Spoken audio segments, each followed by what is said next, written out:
You are watching Civil Rights Daily News, recycling only the truth in rotation 24 hours a day. Good afternoon. You're watching Civil Rights Daily News. I'm MALIYAH Simone. The 60-day window established by the June memorandum signed by President Donald Trump and Iranian President Masoud Pezeshkian has expired without a permanent peace agreement.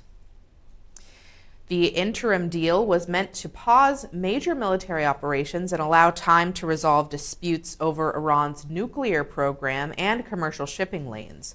Instead, the temporary ceasefire collapsed into renewed strikes, leaving both sides further apart than they initially started. The primary sticking point centers on the Strait of Hormuz, a waterway responsible for carrying a fifth of the world's oil supply. Tehran now claims authority over the passage, demanding that the U.S. lift its naval blockade, withdraw troops from the region, and pay war reparations before commercial traffic can resume. President Trump rejected those demands, stating that the U.S. will maintain its blockade and military pressure. With those formal negotiations stalled, both nations are shifting strategies. Iranian defense officials announced a transition to an offensive posture while rebuilding damaged missile and drone stockpiles. Meanwhile, U.S. and allied forces are bolstering regional air defense systems amid ongoing exchanges of drone and missile strikes between the U.S. and Iran. That strategic pivot includes direct financial incentives targeting American personnel on the ground. Intelligence reports indicate that Iran is offering a $30,000 payout for the capture or killing of any U.S. service member, a reward that doubles to $60,000 if carried out by a female operative. Former diplomatic officials who helped negotiate the 2015 nuclear deal warn that formal communication channels between Washington and Tehran are now virtually non-existent. While Secretary of State Marco Rubio noted potential openings in earlier discussions, Iranian foreign ministry officials maintain that active negotiations remain off the table until their key demands are met. Naval commanders emphasize that physical escalations in the Strait of Hormuz directly impact critical maritime choke points, endangering international commercial shipping beyond energy transport. Economic analysts warn that prolonged friction in the waterway could lead to rising global energy costs if shipping lanes remain restricted. This is obviously the reason that we've seen gas prices soar sky high in this past year when that first initial attack happened on Iran from the U.S. and Israel. It's unclear still who really launched that attack. It's a he said, she said situation involving Benjamin Netanyahu and Trump. And those lines that are being drawn with Israel's conflict in Gaza have not made the Iran situation any easier. So we're going to continue watching this story, and we'll continue reporting on any updates as they come. You can continue to check our social media at Civil Rights Daily News, as well as our YouTube channel. With Civil Rights Daily News, I'm MALIYAH Simone. We'll be back.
You are watching Civil Rights Daily News, recycling only the truth in rotation 24 hours a day.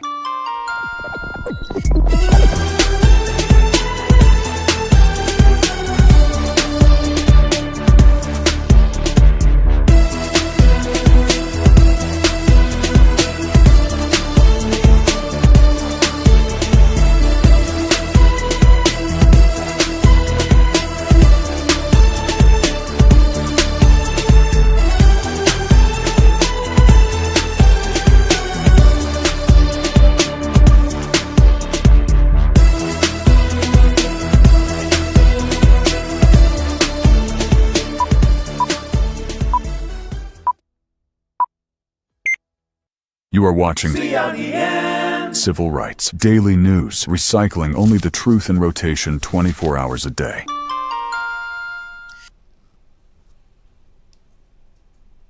You're watching Civil Rights Daily News. I'm MALIYAH Simone. A wave of fast-paced art heists has put European museums on high alert as organized thieves target valuable works in break-ins that only take a few minutes. Italian police recently made a major breakthrough by discovering 3 stolen masterpieces by Paul Cézanne, Pierre-Auguste Renoir, and Henri Matisse. The paintings, valued at more than $10 million, were taken from a private museum near Parma in a nighttime break-in.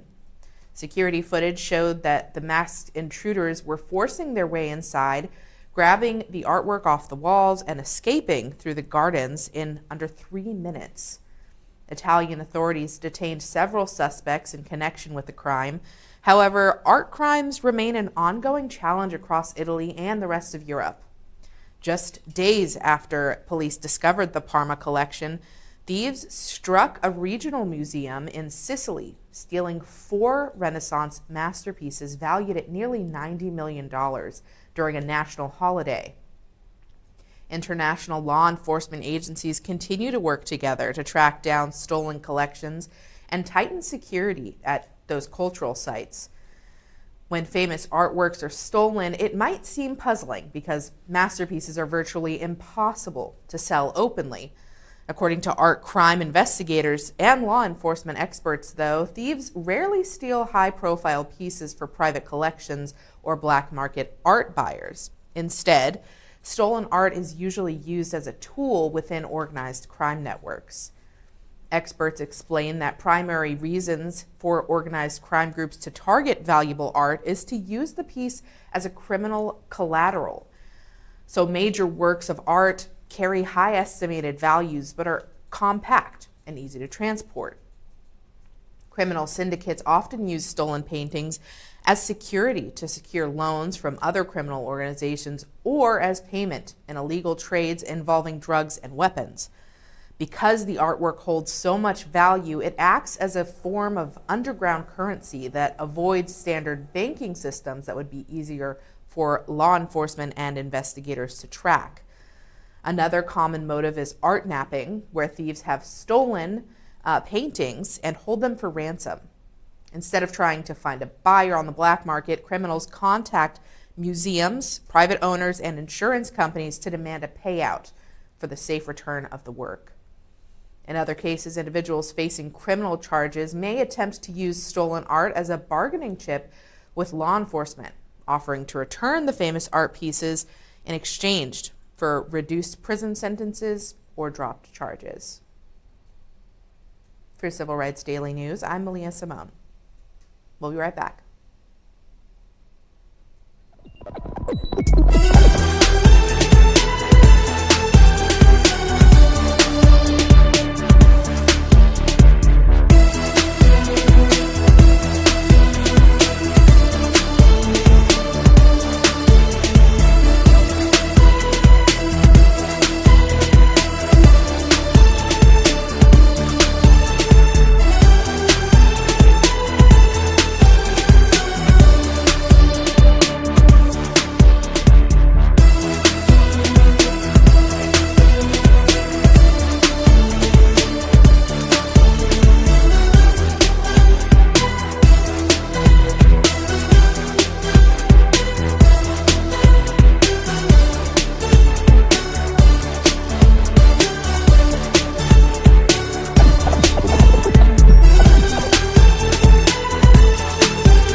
You are watching Civil Rights Daily News, recycling only the truth in rotation 24 hours a day.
You are watching Civil Rights Daily News, recycling only the truth in rotation 24 hours a day.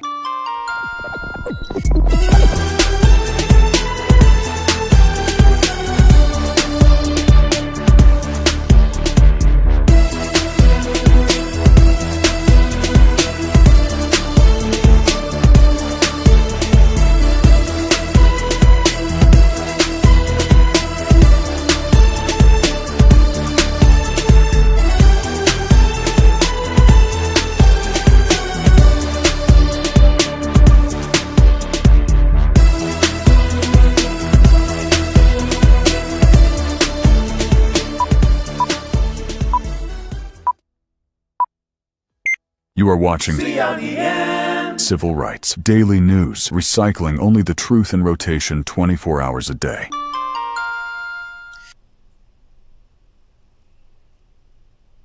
You're watching Civil Rights Daily News. I'm MALIYAH Simone.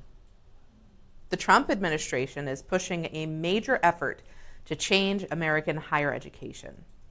They're using federal rules, funding cuts, and legal threats to challenge how universities operate. This effort focuses on removing diversity programs, tightening visa rules for foreign students, and cutting funding for research. A big part of this push is a strict ban on diversity, equity, and inclusion, often called DEI programs. The Department of Education warned colleges that they could lose federal money if they keep programs based on race or identity. To protect their funding and research grants, several major universities have already closed their DEI offices. At the same time, the administration is targeting international students and staff. The State Department has revoked thousands of student visas over policy violations and security concerns.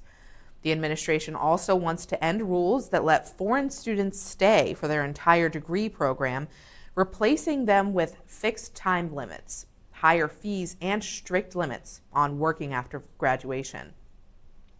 These policies are also hitting university budgets directly. Federal agencies have frozen or cut billions of dollars in scientific or medical research grants. Lawmakers are also considering higher taxes on large university financial funds. Supporters say that these moves protect taxpayers, ensure fairness, and hold schools accountable. However, college leaders and civil rights groups warn that these actions hurt academic freedom. It damages scientific progress, and it makes higher education harder to access. These federal policy pushes align closely with state-level legislation passed across the country, most notably in Florida. State laws like Senate Bill 266 have drastically reshaped higher education by banning public colleges and universities in the state from spending state or federal funds on diversity, equity, and inclusion initiatives. The Florida law also targets university instruction directly by restricting core general education courses. Under the legislation, general education classes cannot include topics based on theoretical frameworks or critical race theory or identity politics. The policy prohibits coursework that teaches that systemic racism, sexism, or oppression are inherent in American institutions. As a result of these legislative requirements, Florida education boards moved to remove introductory sociology from the list of core general education options for public university and college students, reclassifying it strictly as an elective. State officials argue that the law ensures the general population focuses on traditional civics and objective history in those education courses without prompting specific social theories. Opponents, including faculty groups and academic associations, argue that these restrictions limit critical thinking, restrict academic freedom, and strip foundational subjects from the college curriculum. I myself went to college in Florida, so hearing that these courses are being stripped when I took communication courses on females in organization and communication theory among the sexes, it's really tough to hear these things are being cut, because I believe that those courses really shaped how I communicate and how I'm able to deliver the news to you all. So we'll continue looking at these cutbacks in higher education from the Trump administration throughout the years as we finish out this term. With Civil Rights Daily News, I'm MALIYAH Simone. We'll be back after this.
You are watching Civil Rights Daily News, recycling only the truth in rotation 24 hours a day.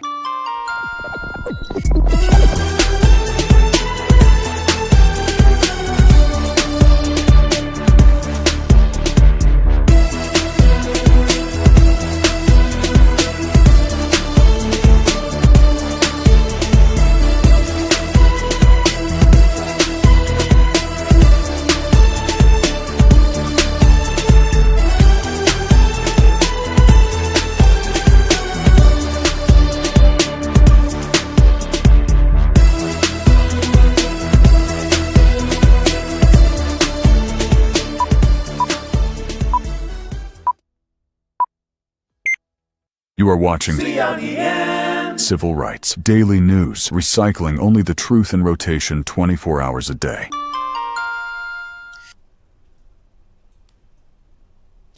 I'm MALIYAH Simone, and you're watching Civil Rights Daily News. Primary elections in Florida and Alaska are taking place today, giving political experts an early look at party strength and voter interest before November's general elections. Strategists from both major parties are watching these races closely to see which issues matter most to voters and how local results might shape the battle for control of Congress. In Florida, primary contests across the state's congressional districts show clear divisions inside the political parties, as well as bigger policy debates. Republican candidates are running in strongly conservative areas, with many relying on endorsements from national leaders and pushing conservative priorities.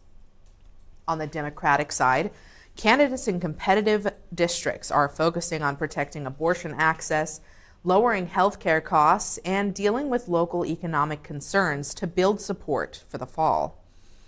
Meanwhile, in Alaska, it operates under a different setup with its nonpartisan top four primary. All candidates appear on one shared ballot, regardless of their party, and the top four vote getters move on to November's ranked choice election. Because candidates do not need to focus only on a single party base to move forward, experts are watching Alaska to see if moderate voters who appeal to a wider range of voters can win over traditional party nominees.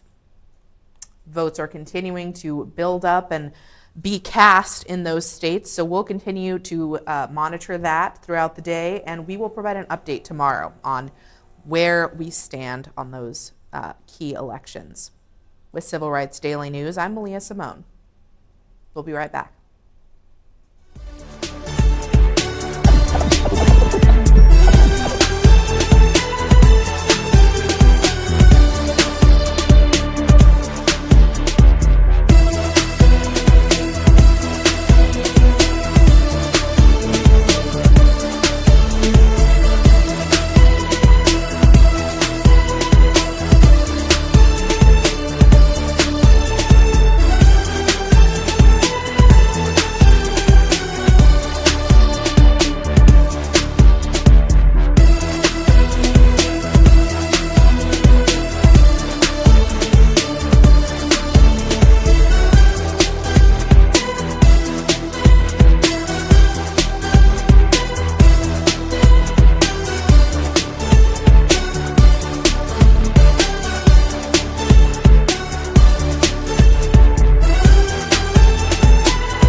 You are watching CRDN Civil Rights Daily News, recycling only the truth in rotation 24 hours a day.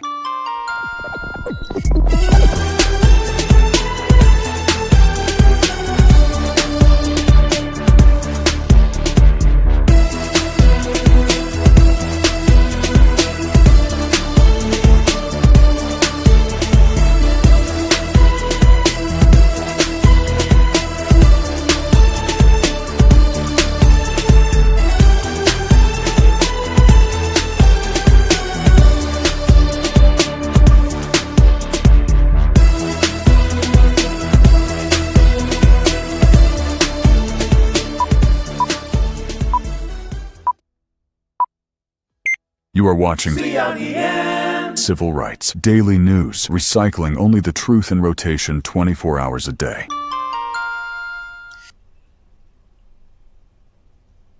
Welcome back. You're watching Civil Rights Daily News. I'm MALIYAH Simone. The Department of Justice has announced a new regulation that creates a pathway for individuals with past felony convictions to apply for the restoration of their gun ownership rights. The move reactivates a long-dormant federal mechanism designed to review firearm prohibitions on a case-by-case basis. Justice Department officials estimate that roughly 330,000 people will apply during the first year of the program's rollout.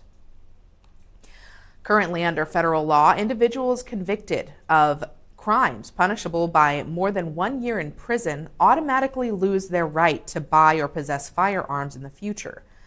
While federal statute technically permitted an application process for restoring those rights, Congress defunded the program in 1990, effectively freezing the process for decades.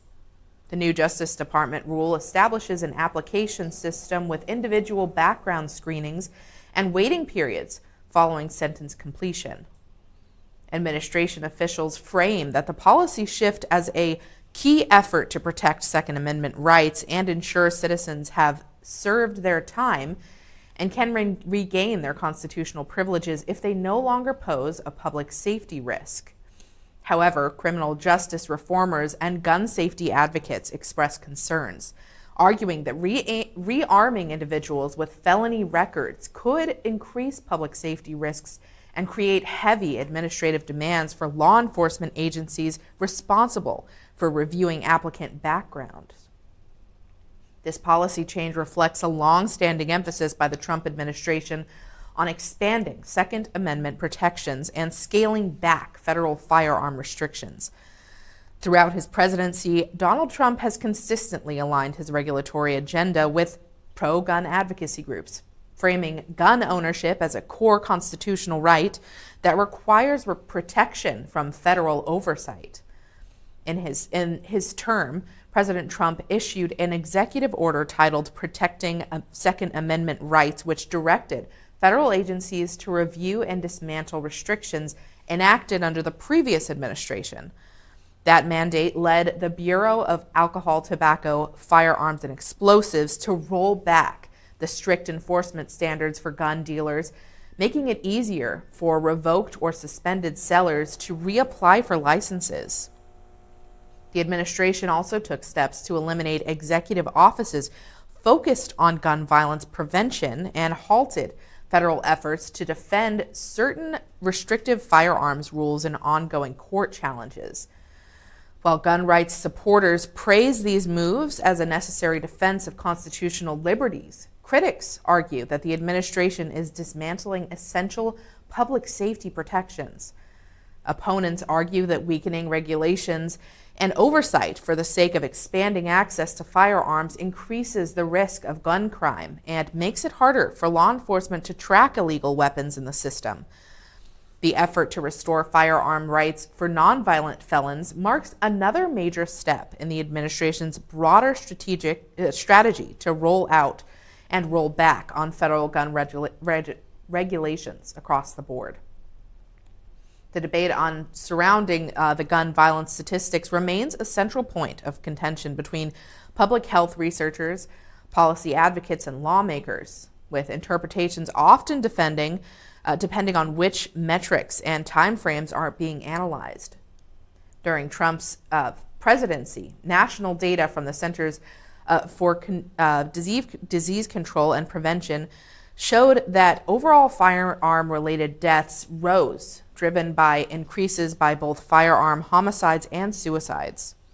The sharpest increase occurred in 2020 amidst the social disruptions, economic stress, and widespread societal shifts associated with COVID-19 and the pandemic, when homicides involving firearms rose more than 30% nationwide.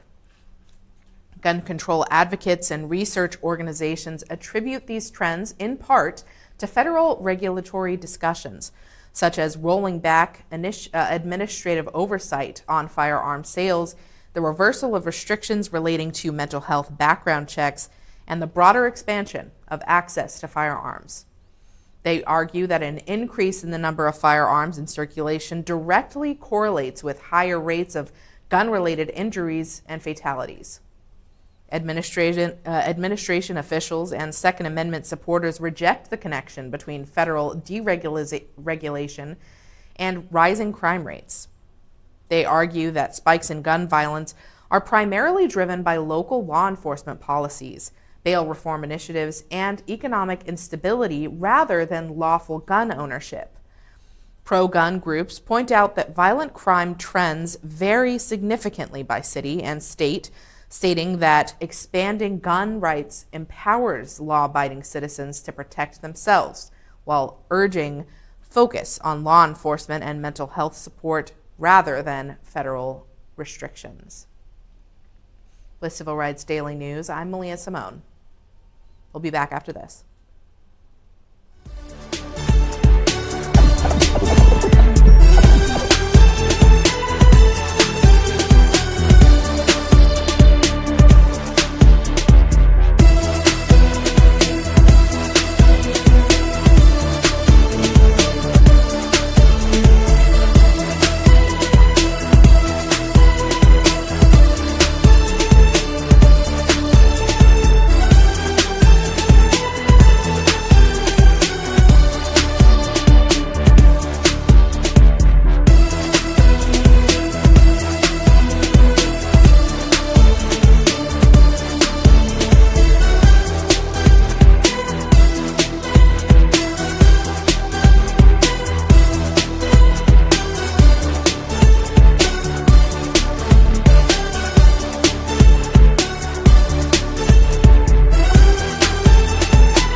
You are watching CRDN. Civil Rights Daily News, recycling only the truth in rotation 24 hours a day.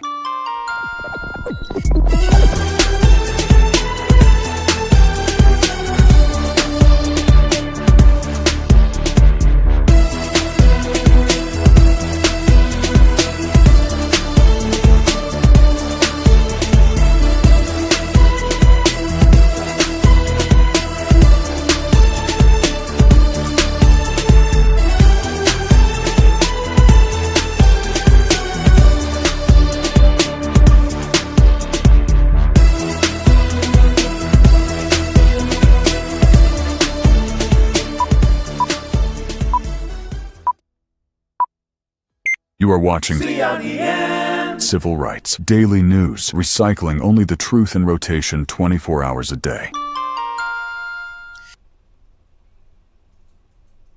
Welcome back. You're watching Civil Rights Daily News. I'm MALIYAH SIMONE. Popular public events across Bergen County will continue through the upcoming year thanks to a new state grant totaling more than $319,000. The funding comes from the New Jersey State Council on the Arts and will directly support community programs and local arts organizations that rely on public funding to operate.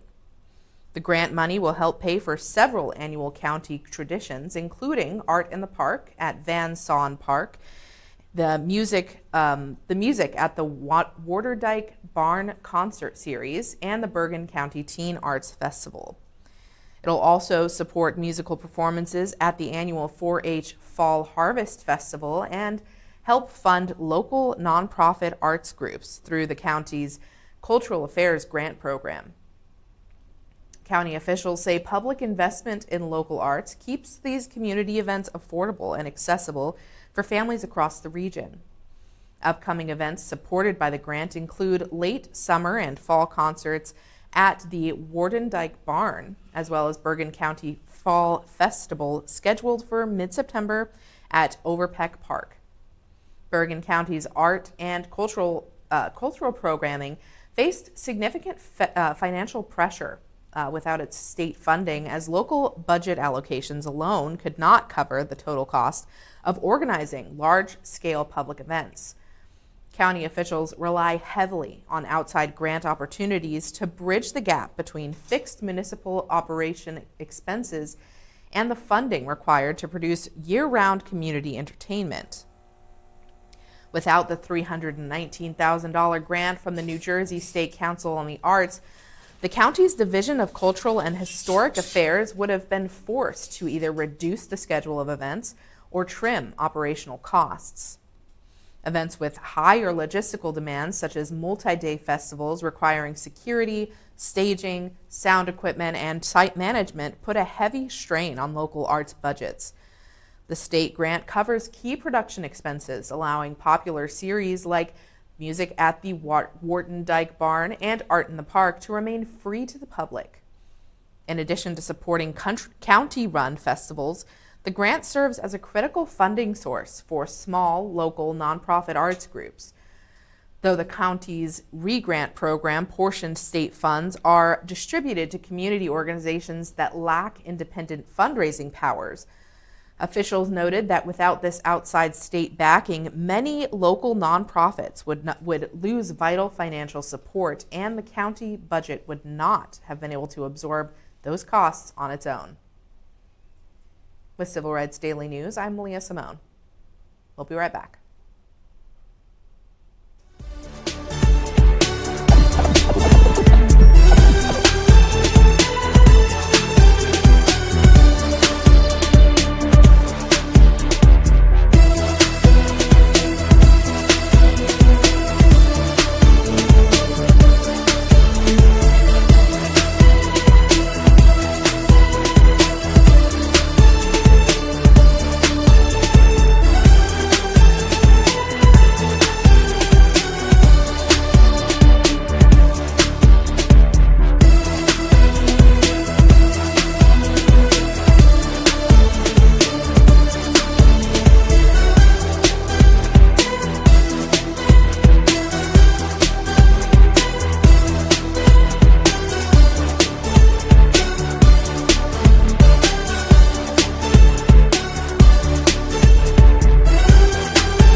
are watching CRDN. Civil Rights Daily News, recycling only the truth in rotation 24 hours a day.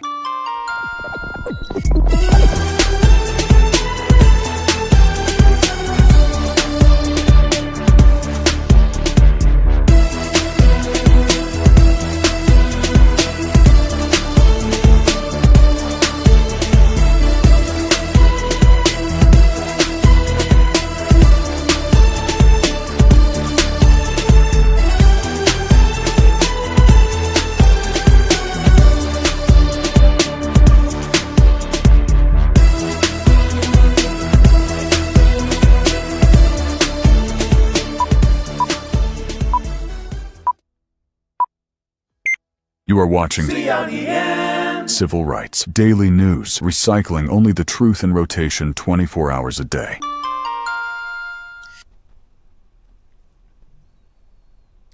You've been watching Civil Rights Daily News. I'm MALIYAH Simone.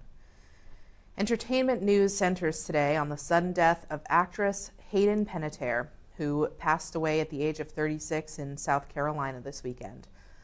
Authorities report that emergency responders were called to a home in Greenville following a report of an unresponsive woman suffering from cardiac arrest. Paramedics performed life support measures, but she was pronounced dead at the scene. Local law enforcement officials confirmed that an investigation is currently underway. Preliminary findings on autopsy reports indicate there are no immediate signs of physical trauma or foul play. The official cause of death has not been yet determined, pending full autopsy and toxicology results from the county coroner's office. Panettiere became a familiar face to television and movie audiences throughout a series of prominent roles across different genres. She first gained widespread fame on the hit television series Heroes, where she played Claire Bennett, a high school cheerleader with regenerative powers whose survival was central to the storyline. She later took on a leading role in the music drama series Nashville, portraying a troubled country music star, Juliette Barnes, a performance that earned her 2 Golden Globe nominations. Before her major television roles, she appeared in a number of popular films that were released aimed at younger audiences. She starred as dedicated figure skater, navigating high school and sports in the Disney film Ice Princess. Shortly after, she took on the lead role of Brittany Allen in the cheerleading comedy sequel Bring It On, All or Nothing. She also voiced key animation characters, including that iconic role of Dot in A Bug's Life and Kairi in the Kingdom Hearts video game franchise, while later returning to the big screen in the Scream horror movie series. Behind her success, Panettiere dealt with deep personal struggles that were heavily scrutinized by the media. Earlier this year, she published a personal memoir titled This Is Me, A Reckoning, which addressed those difficult periods directly. In the book, she spoke about growing up in the spotlight, surviving an abusive relationship, and managing her mental health as a new mother. She also detailed her journey through addiction recovery and severe postpartum depression following the birth of her daughter. Her memoir describes how these challenges shaped her life and how she fought to reclaim control of her own story. Her sudden passing comes as fans and fellow actors reflect on both her memorable roles on screen and a personal honesty she shared throughout her life. This was one of the deaths that definitely affected me. She was one of my favorite actors growing up, so it's really tough to see your childhood heroes literally pass away.